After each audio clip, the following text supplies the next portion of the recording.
Item ಯಾವುದೇ ಇರಲಿ try ಮಾಡಿ ಆಚಿ ಚಿಕನ್ ಮಸಾಲಾ. ಸುಪ್ರೀಂ ಕೋರ್ಟ್ನಲ್ಲಿ ಎಂಎಲ್ಸಿ ಪ್ರಾಣೇಶ್ಗೆ ಹಿನ್ನಡೆಯಾಗಿದೆ.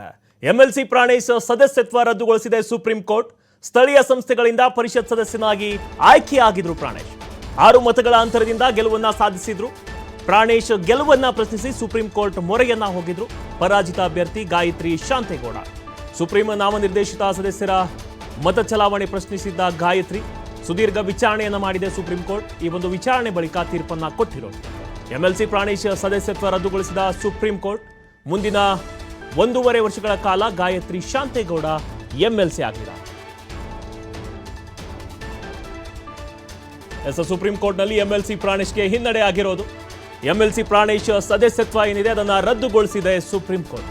ಸ್ಥಳೀಯ ಸಂಸ್ಥೆಗಳಿಂದ ಪರಿಷತ್ ಸದಸ್ಯನಾಗಿ ಪ್ರಾಣೇಶ್ ಆಯ್ಕೆ ಆಗಿದ್ರು. ಕೇವಲ 6 ಮತಗಳ ಅಂತರದಿಂದ ಗೆಲುವನ್ನ ಸಾಧಿಸಿದ್ರು. ಬಟ್ ಇದೀಗ ಈ ಪ್ರಾಣೇಶ್ ಗೆಲುವನ್ನ ಪ್ರಶ್ನಿಸಿ ಸುಪ್ರೀಂ ಕೋರ್ಟ್ ಮೊರೆಯನ್ನ ಹೋಗಿದ್ರು ಪರಾಜಿತ ಅಭ್ಯರ್ಥಿ ಗಾಯತ್ರಿ ಶಾಂತೇಗೌಡ. ಸುಪ್ರೀಂನಲ್ಲಿ ನಾಮನಿರ್ದೇಶಿತ ಸದಸ್ಯರ ಮತ ಚಲಾವಣೆಯನ್ನ ಗಾಯತ್ರಿ ಪ್ರಶ್ನೆಯನ್ನ ಮಾಡಿದ್ರು. ಸುದೀರ್ಘ ವಿಚಾರಣೆಯನ್ನ ಮಾಡುತ್ತೆ ಸುಪ್ರೀಂ ಕೋರ್ಟ್. ವಿಚಾರಣೆಯನ್ನ ಮಾಡಿದ ಬಳಿಕ ವಾದ ಪ್ರತಿವಾದಗಳನ್ನ ಆಲಿಸಿ ಎಂಎಲ್ಸಿ ಪ್ರಾಣೇಶ್ ಸದಸ್ಯತ್ವವನ್ನ ರದ್ದುಗೊಳಿಸಿದೆ. ಮುಂದಿನ 1.5 ವರ್ಷಗಳ ಕಾಲ ಗಾಯತ್ರಿ ಶಾಂತೇಗೌಡ ಎಂಎಲ್ಸಿ ಆಗಿ ಇರಲಿದ್ದಾರೆ.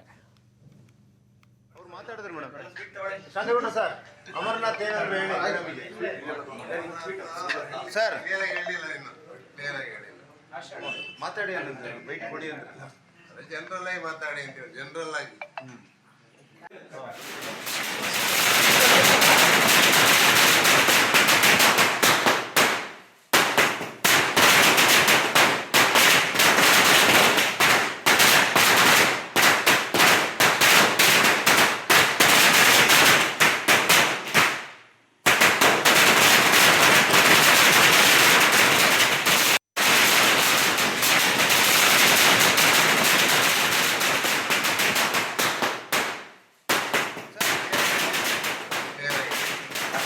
ಮಾತಾಡಿ ಬೈಕ್ ಕೊಡಿ ಅಂದ್ರೆ ಜನರಲ್ ಆಗಿ ಮಾತಾಡಿ.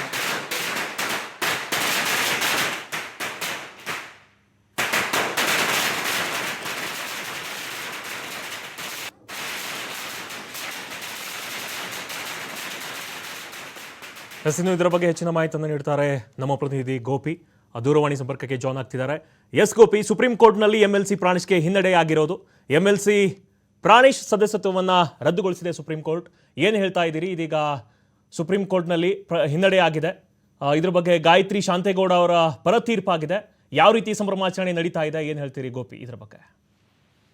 ಮಲ್ಲಿಕಾರ್ಜುನ್, ಏನು ಇದು ಕಳೆದ 4 ವರ್ಷಗಳ ಅಂದ್ರೆ ಬರೋಬ್ಬರಿ 4.5 ವರ್ಷಗಳ ಸುದೀರ್ಘ ಕಾನೂನು ಹೋರಾಟಕ್ಕೆ ಗಾಯತ್ರಿ ಶಾಂತೇಗೌಡರಿಗೆ ಕೊನೆಗೂ ಗೆಲುವು ಸಿಕ್ಕಿದೆ ಅಂತ ಹೇಳ್ಬೋದು. ಏನಂದ್ರೆ ಇಲ್ಲಿ ಪ್ರಮುಖವಾಗಿ ಮತದಾನದ ಹಕ್ಕು ಯಾರಿಗಿದೆ ಯಾರಿಗಿಲ್ಲ ಅನ್ನೋದ್ರ ಬಗ್ಗೆ ಸುಪ್ರೀಂ ಕೋರ್ಟ್ ನಲ್ಲಿ ಚಾಲೆಂಜ್ ಆಗಿರುವಂತದ್ದು. ಏನಂದ್ರೆ ಇವರು ಸ್ಥಳೀಯ ಸಂಸ್ಥೆಗಳಿಂದ ಏನು ಗ್ರಾಮ ಪಂಚಾಯಿತಿಯ ಮತ್ತು ಪಟ್ಟಣ ಪಂಚಾಯಿತಿಯ ಮತ್ತು ಪುರಸಭೆಗಳ ಏನು ಸದಸ್ಯರಿರ್ತಾರೆ ಅವರಿಂದ ಆಯ್ಕೆ ಆಗಿರುವಂತ ಎಂಎಲ್ಸಿ.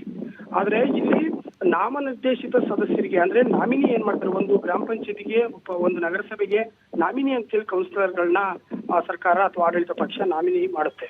ಆ ನಾಮಿನಿ ಆಗಿರುವಂತ ಸದಸ್ಯರಿಗೆ ಮತದಾನದ ಹಕ್ಕು ಇದೆಯಾ ಇಲ್ವಾ ಅನ್ನೋ ವಿಚಾರವಾಗಿ ಸುದೀರ್ಘವಾಗಿ 4 ವರ್ಷಗಳಿಂದ ಕಾನೂನು ಹೋರಾಟ ಗಾಯತ್ರಿ ಶಾಂತೇಗೌಡರು ಮಾಡ್ತಾ ಇದ್ರು. ಕೊನೆಗೂ ಇದರಲ್ಲಿ ಅವರಿಗೆ ಜಯ ಸಿಕ್ಕಿರುವಂತದ್ದು. ಏನು ನಾಮನಿರ್ದೇಶಿತ ನಾಮಿನಿ ಸದಸ್ಯರಿದ್ದಾರೆ, ನಾಮಿನಿ ಕೌನ್ಸಿಲರ್ಗಳಿಗೆ ಮತದಾನದ ಹಕ್ಕು ಇಲ್ಲ ಅಂತೇಳಿ ಈ ಪ್ರಕರಣದಿಂದ ಸ್ಪಷ್ಟವಾಗ್ತಾ ಇರುವಂತದ್ದು. ಯಾಕೆಂದ್ರೆ ನಾಮಿನಿ ಸದಸ್ಯರಿಗೆ ಮತದಾನ ಇದೆಯಾ ಇಲ್ವಾ ಅನ್ನೋ ವಿಚಾರವೇ ಅಂದ್ರೆ ಕಾನೂನು ಹೋರಾಟಕ್ಕೆ ಕಾರಣವಾಗಿತ್ತು. ಸೊ ಹಾಗಾಗಿ ಇದು ಏನು ಉಪಸಭಾಪತಿ ಕೂಡ ಆಗಿದ್ರು ಪ್ರಾಣೇಶ್ ಅವರು, ಬಿಜೆಪಿಯಿಂದ ಗೆದ್ದಿದ್ರು. ಕೆಲವೇ ಅಂತರಗಳಲ್ಲಿ ಅಂದ್ರೆ ಕೇವಲ ಅಂತರದಲ್ಲಿ ಗೆದ್ದಿದ್ರು. ಹಾಗಾಗಿ ಈಗ ಏನು 11 ಮತಗಳು ನಾಮನಿರ್ದೇಶಿತ ಸದಸ್ಯರದು ಮತದಾನ ಆಗಿತ್ತು. ಹಾಗಾಗಿ ಆ ಎಲ್ಲಾ ಮತದಾನ 11 ಜನ ಮತದಾರರೇನಿದ್ದಾರೆ ಅವರ ಮತದಾನಕ್ಕೆ ಅಂದ್ರೆ ಅವರ ಮತಗಳು ಅಸಿಂಧುವಾಗಿರುವಂತದ್ದು. ಹಾಗಾಗಿ ಈಗ ಗಾಯತ್ರಿ ಶಾಂತೇಗೌಡರಿಗೆ ಗೆಲುವು ಈ ಮೂಲಕ ಆಗಿರುವಂತದ್ದು. ಹಾಗಾಗಿ ಈಗ ಸದ್ಯ ಅವರ ಗೆಲುವು ಈ ಕಾರ್ಯಕರ್ತರಲ್ಲಿ ಸಂಭ್ರಮವನ್ನೇ ಮನೆ ಮಾಡಿರುವುದಕ್ಕೆ ಕಾರಣ ಆಗಿರುವಂತದ್ದು. ಯಾಕಂದ್ರೆ ಬಹಳ ಸುದೀರ್ಘ ಹೋರಾಟ ಇದು ಹೈಕೋರ್ಟ್ ನಲ್ಲಿ ಬಹಳಷ್ಟು ವರ್ಷ ನಡೀತು, ನಂತರ ಸುಪ್ರೀಂ ಕೋರ್ಟ್ ನಲ್ಲಿ ನಡೀತು. ಈಗ ಸಭಾಪತಿಯಾಗಿದ್ದಾರೆ ಪ್ರಾಣೇಶ್ ಅವರ ಉಪಸಭಾಪತಿ ಸ್ಥಾನಕ್ಕೂ ಕೂಡ ಇದು ಕುತ್ತು ತರುತ್ತೆ. ಅವರ ಸದಸ್ಯತ್ವವನ್ನೇ ಬಹುತೇಕ ರದ್ದಾಗುವ ಸಾಧ್ಯತೆಗಳು ಇರುವಂತದ್ದು. ಯಾಕೆಂದ್ರೆ ಈಗ ಸುಪ್ರೀಂ ಕೋರ್ಟ್ ಸ್ಪಷ್ಟವಾಗಿ ಅವರ ಏನು ಪ್ರಾಣೇಶ್ ಇದ್ದಾರೆ, MK ಪ್ರಾಣೇಶ್ ಉಪಸಭಾಪತಿಗಳು ಅವರ ಎಲ್ಲಾ ಅರ್ಜಿಗಳನ್ನ ವಜಾಗೊಳಿಸಿರುವಂತದ್ದು ಸುಪ್ರೀಂ ಕೋರ್ಟ್. ಹಾಗಾಗಿ ಈಗ ಗಾಯತ್ರಿ ಶಾಂತೇಗೌಡರಿಗೆ ಮತ್ತೆ ಮರುಸ್ಥಾಪನೆ ಆಗುತ್ತೆ. ಆದ್ರೆ ಇವರು MLC ಅಂತೇಳಿ ಘೋಷಣೆ ಮಾಡೋದೊಂದೇ ಬಾಕಿ ಇದೆ. ಯಾಕಂದ್ರೆ ಅದರ ಪ್ರಕ್ರಿಯೆಗಳು ಈಗ ಚುನಾವಣಾ ಆಯೋಗ ಮಾಡಬೇಕಾಗತ್ತೆ. ಒಟ್ಟಿನಲ್ಲಿ ಕಾನೂನು ಹೋರಾಟದಲ್ಲಿ ಈಗ ಗಾಯತ್ರಿ ಶಾಂತೇಗೌಡರಿಗೆ ಗೆಲುವು ಸಿಕ್ಕಿರುವಂತದ್ದು. ಮಲ್ಲಿಕಾರ್ಜುನ್, ಥ್ಯಾಂಕ್ ಯು ಗೋಪಿ ತಮ್ಮೆಲ್ಲ ಮಾಹಿತಿಗಾಗಿ.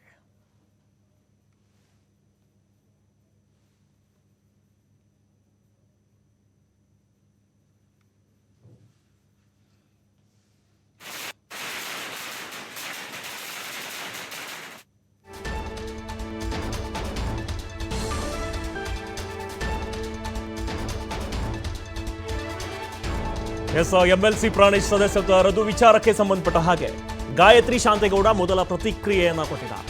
ಸುಪ್ರೀಂ ತೀರ್ಪು ಏನಿದೆ ಇದು ನನಗೆ ಸಂತೋಷವನ್ನ ತಂದಿದೆ, ಕಾರ್ಯಕರ್ತರ ಹರಕೆ ಫಲ ನೀಡಿದೆ. ನಾನು ಕೂಡ ಸಚಿವ ಸ್ಥಾನದ ಆಕಾಂಕ್ಷಿ, ಸಚಿವ ಸ್ಥಾನ ಕೊಡುವ ಭರವಸೆ ಇದೆ. ಗಾಯತ್ರಿ ಶಾಂತೇಗೌಡ TV5ಗೆ ಪ್ರತಿಕ್ರಿಯೆಯನ್ನು ನೀಡಿದ್ದಾರೆ.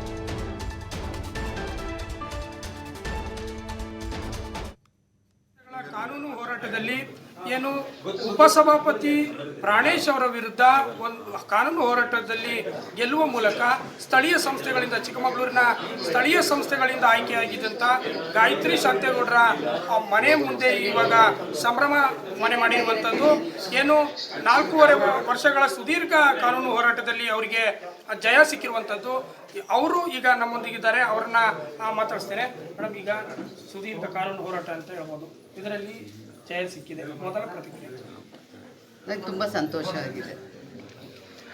ಅಂದರೆ ಕಾನೂನಿನ ಹೋರಾಟ ಅಂದರೆ ಇಷ್ಟು ತಾಳ್ಮೆಯಾಗಿ ಕಾಯ್ತಾ ಇದ್ವಿ. ಯಾಕಂದರೆ ಹೈಕೋರ್ಟ್ ಆಗಿರ್ಬೋದು, ನಂತರ ಸುಪ್ರೀಂ ಕೋರ್ಟ್ ಆಗಿರ್ಬೋದು, ಅಂದರೆ ಹಂತ ಹಂತವಾಗಿ ಕಾನೂನು ಹೋರಾಟ ಸುದೀರ್ಘ ಅಂತ ಅನಿಸುತ್ತಾ? ಈಗ ನಾನು 4.5 ವರ್ಷ ಆಯಿತು ನನ್ನ MLC ಎಲೆಕ್ಷನ್ ಆಗಿ. ಅವತ್ತಿಂದಲೂ ಇವತ್ತವರೆಗೂ ಎಲ್ಲರೂ ಕೇಳ್ತಾ ಇದ್ರು, ಏನಾಗಿದೆ ಕೋರ್ಟಲ್ಲಿ ಸರಿಯಾದ ನ್ಯಾಯ ಸಿಗುತ್ತೋ ಇಲ್ವೋ ನಿಮಗೆ, ಏನು ಇದು, ಯಾವ ಥರ ಇದು ಅಂತೆಲ್ಲ ಕೇಳ್ತಾಯಿದ್ರು. ನಾನು ಇಲ್ಲ, ಕೋರ್ಟಲ್ಲಿದೆ, ಅದನ್ನು ನಾನು ಮಾತಾಡಲ್ಲ, ಕೋರ್ಟಲ್ಲಿ ನನ್ನ ಪರವಾದ ನ್ಯಾಯ ಬರುತ್ತೆ ಅಂತ ಹೇಳ್ತಾ ಇದ್ದೆ. ಅದೇ ರೀತಿ ಇವತ್ತು ನ್ಯಾಯ. ಅಂದರೆ ಏನು ಸ್ಥಳೀಯ ಸಂಸ್ಥೆಗಳು ನೀವು ಪ್ರತಿನಿಧಿಸುವಂಥ ಸ್ಥಳೀಯ ಸಂಸ್ಥೆಗಳಿಂದ ಆಯ್ಕೆಯಾಗಿದ್ದೀನಿ, ಅದರಲ್ಲಿ ಅಂದರೆ ಮತದಾನ ಯಾರಿಗಿದೆ ಇಲ್ಲ ಅನ್ನೋದು ಟಾಸ್ಕ್ ಆಗಿತ್ತು. ಅಂದರೆ BJPಯ ಲೋಪ ಏನು, ನೀವು ಯಾವ ಕಂಟೆಂಟನ್ನು ಇಟ್ಕೊಂಡು ವೋಟ್ ಹೋಗಿದೆ? ಈಗ ನಾಮಿನಿ ವೋಟರ್ಸ್ಗೆ ವೋಟ್ ಹಾಕಬಾರ್ದು ಅನ್ನೋದು ಇತ್ತು. 1963ನಲ್ಲಿ ಒಂದು ಆ್ಯಕ್ಟಲ್ಲಿ ನಾನು ವೋಟ್ ಹಾಕಬಾರ್ದು ಅಂತ ಇತ್ತು. ಅದನ್ನು ನಾನು 6 ಮತಗಳ ಅಂತರದಿಂದ ನಾನು ಸೋಲನ್ನು ಕಂಡಾಗ ನನ್ನೆಲ್ಲ ನಾಯಕರು ನನಗೊಂದು ಸಲಹೆಯನ್ನು ಕೊಟ್ಟರು, ನೀವು ಕೋರ್ಟಿಗೆ ಹೋಗಿ ಏನಾಗಿದೆ ಅನ್ಯಾಯ ಅದು ನಿಮಗೆ ಅಲ್ಲಿ ಸಾಬೀತಾಗಿದೆ, ಯಾಕೋ ಇದರಲ್ಲಿ ಮೋಸ ಅಂತ ಕಾಣಿಸ್ತಾ ಇದೆ ಅಂತ ಹೇಳಿದಾಗ ನಾನು ನೇರವಾಗಿ ಕೋರ್ಟಿಗೆ ಹೋಗಿ ಅದನ್ನು ಫೈಟ್ ಮಾಡಿದೆ.